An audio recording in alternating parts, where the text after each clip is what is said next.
এসেছি মরিশাসের 7 colour art দেখার জন্য, কিন্তু সকাল থেকে প্রচুর বৃষ্টি হচ্ছে। বৃষ্টির ভিতরে বের হতে আমার প্রায় 1 ঘন্টা লেট হয়েছে। তো এখন যাচ্ছি 7 কালার আর্ট দেখার জন্য।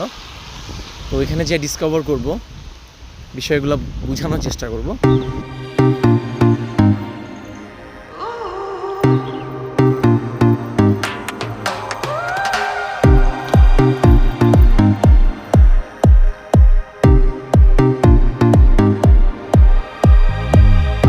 দাঁড়িয়ে আছি মরিশাসের 7 কালার আর্ট, যেটি মরিশাসের শ্যামারেল নামক অঞ্চলে অবস্থিত।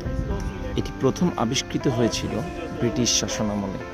তখন দেশটি কৃষি ও চিনি কলগুলোর উপরে সুপরিচিত ছিল। সে সময় স্থানীয় কৃষক এবং শ্রমিকরা প্রথমে এই রঙিন মাটির ঢিবিগুলো লক্ষ্য করে।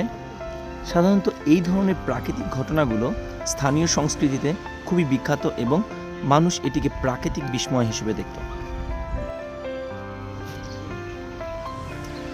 বলা হয়ে থাকে প্রায় 3.5 মিলিয়ন বছর পূর্বে আগ্নেয়গিরির অগ্ন্যুৎপাতের ফলে এর ছাইগুলো ঠান্ডা হওয়ার পরে কালের বিবর্তনে রাসায়নিক বিক্রিয়ার মাধ্যমে বিভিন্ন রং ধারণ করেছে। তবে মজার বিষয় হলো এই বালিগুলো স্বতঃস্ফূর্তভাবে বিভিন্ন স্তরে বসে থাকে, যা বিভিন্ন রং এবং একটি বিস্ময়কর প্যাটার্ন তৈরি করে।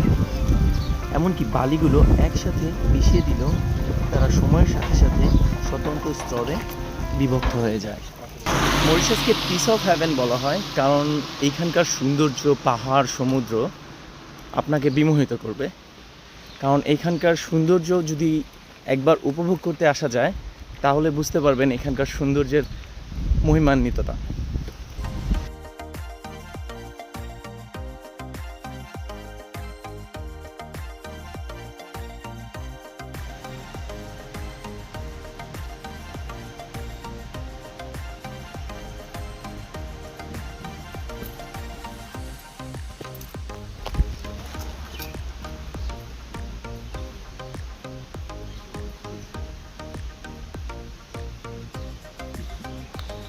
মরিশাসের সুন্দরের মাঝে লুকিয়ে আছে শ্যামারেলের জলপ্রপাত।